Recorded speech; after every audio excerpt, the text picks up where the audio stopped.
Okay, so we said that in this video we'd look at the square root of 2 and the fact that it is irrational.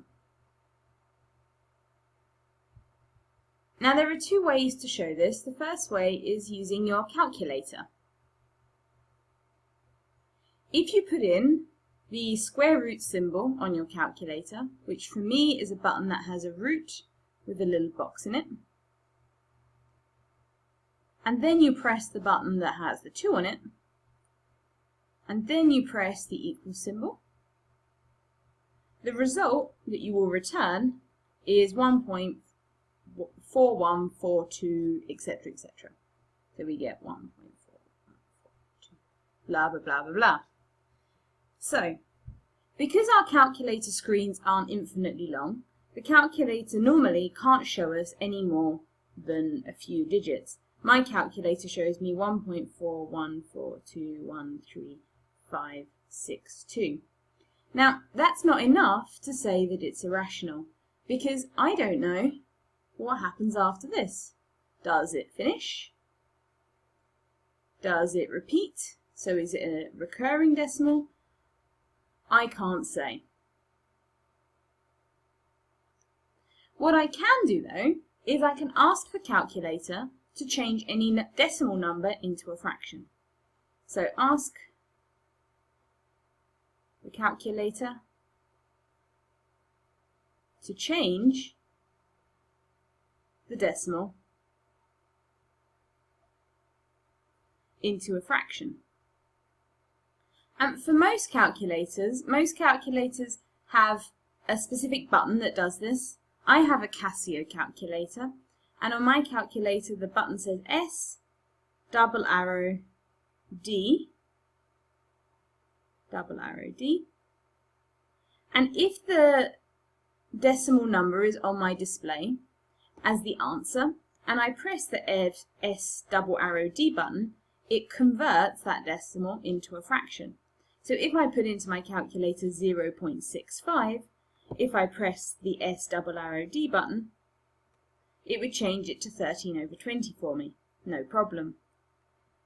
If I have an irrational number in my display, and I press this button, so I have to do this, this, this, and then add this button onto the end, then the decimal will not change. So the decimal doesn't change, and that's the calculator's way of saying, sorry, no can do. I can't do that.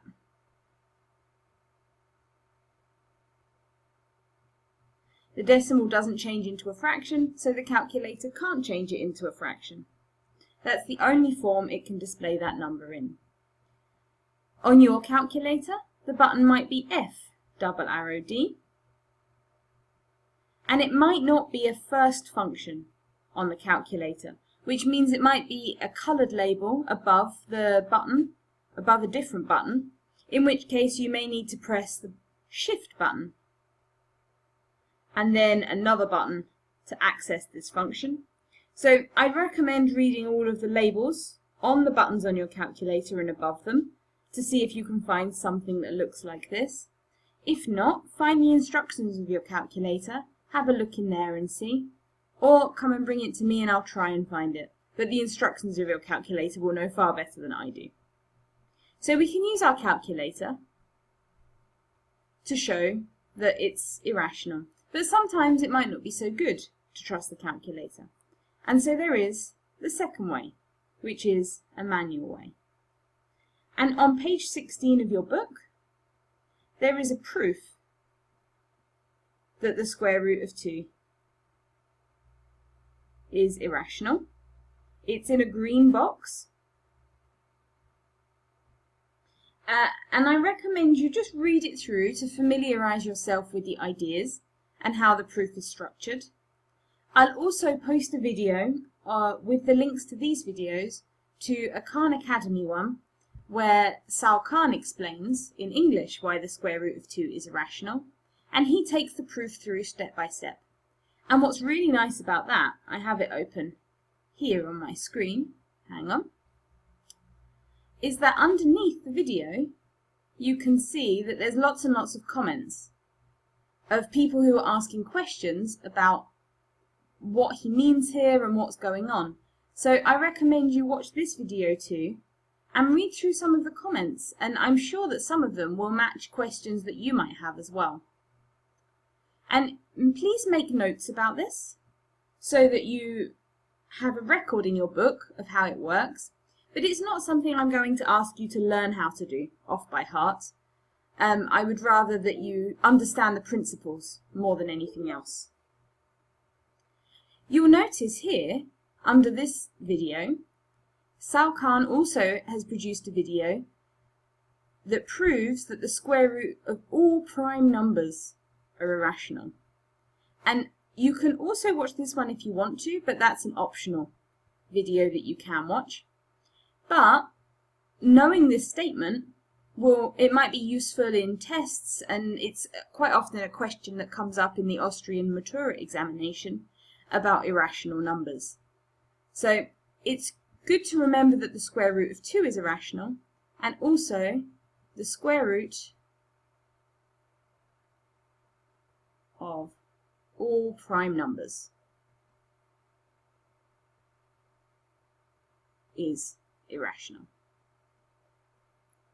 And like I say, you don't need to watch the proof for that one, unless you're particularly interested, of course, in which case I recommend that you watch it.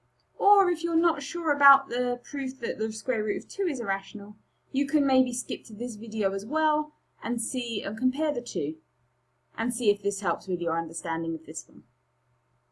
So I hope you enjoy the Khan Academy video, and I hope that by comparing it to the slightly different presentation on page 16, it also helps to deepen your understanding.